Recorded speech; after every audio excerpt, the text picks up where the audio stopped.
Hey guys, welcome to Brickbase. I'm Josh, and today we're going to be looking at this massive AT-AT walker.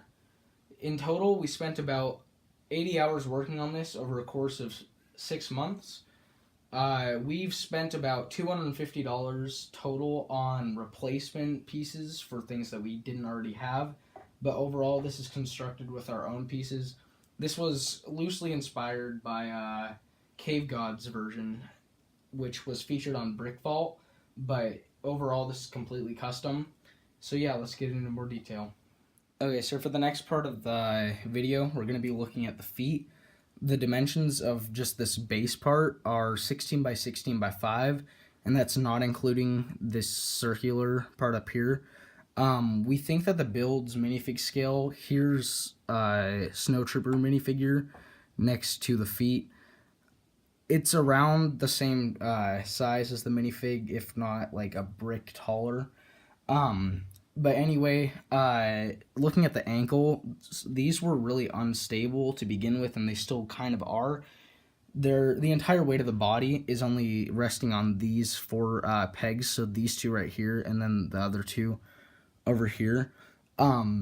It was hard to get the arch look of this while still maintaining stability in the body, and then the ankles love to like collapse when we move this thing, which we're gonna have to do when we take it to Nebraska Brick Days this March. And so yeah, next we'll be looking at the legs.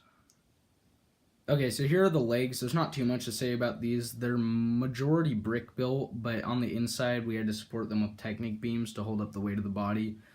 And then for the shoulders, we attached those with the little axle pin.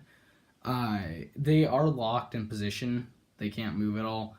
And that's just because if they did, we tried to make them posable, but it kept like almost falling down. And so yeah, we'll move on to the undercarriage next. So here's the undercarriage. This was, in my opinion, the hardest part of the build to do because it has to support the entire body. The undercarriage is 100% brick built and not like it's not fastened in with Technic beams to the rest of the body. It's sitting on like the body's sitting on top of it.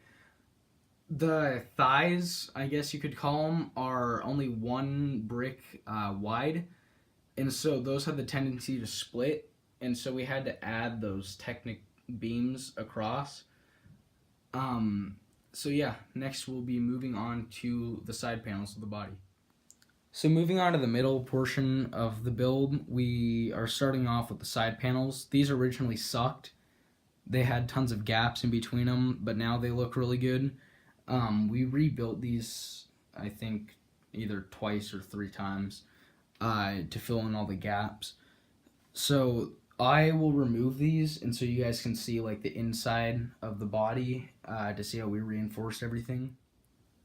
Alright, so here's a look at this thing just without one of the side panels on. I just wanted to do this so then you guys could see like the inside of it, just how we connected everything.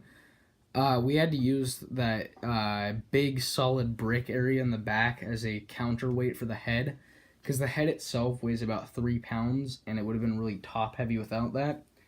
But the neck was kind of hard to connect because we had to take up as little space possible while connecting that in order to hold up the head. But anyway, I will move on to show you guys the interior of it now. So I reattached the side panels, and now we'll move on to the top part of the build. Okay, so for the top panels, we use lots of greebling techniques in order to make it look better. It just would have looked really plain without any of that. There's not too much going on here. We had to use different shapes for these, or for this panel compared to this one because the body was kind of weird. But anyway, we will move on to the interior of the body now. So the first interior that we did, it's not much. It's stupid, but we just put a couch in there and a little crate. We didn't have much room to do anything, so that's all we did. But the back one's a lot cooler, so I'll show you guys that one. So the back one we took a little more seriously. So if we remove this is supposed to be like the front of the AT-AT. We didn't have any room in the head to do an interior, so we just did that. It's supposed to like represent this is supposed to represent the red visor in the front. And then this is just like a gun rack. We did have some snow troopers in there and Darth Vader, but it's just meant to be like a little armory. And so the next part we'll look at is the head.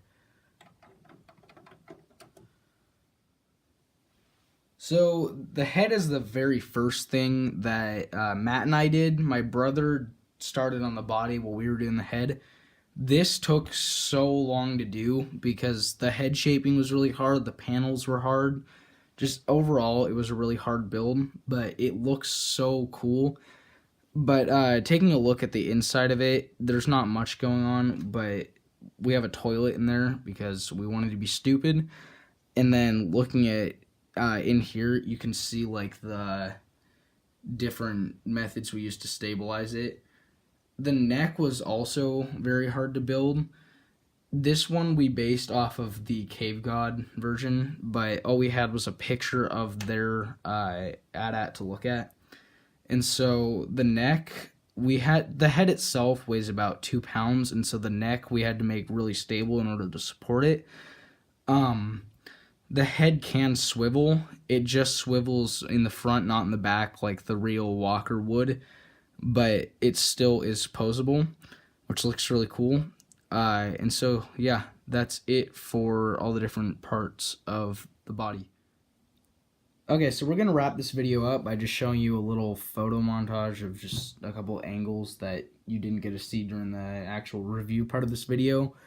But that's going to conclude it for the review. And so, yeah, we'll see you on the next one.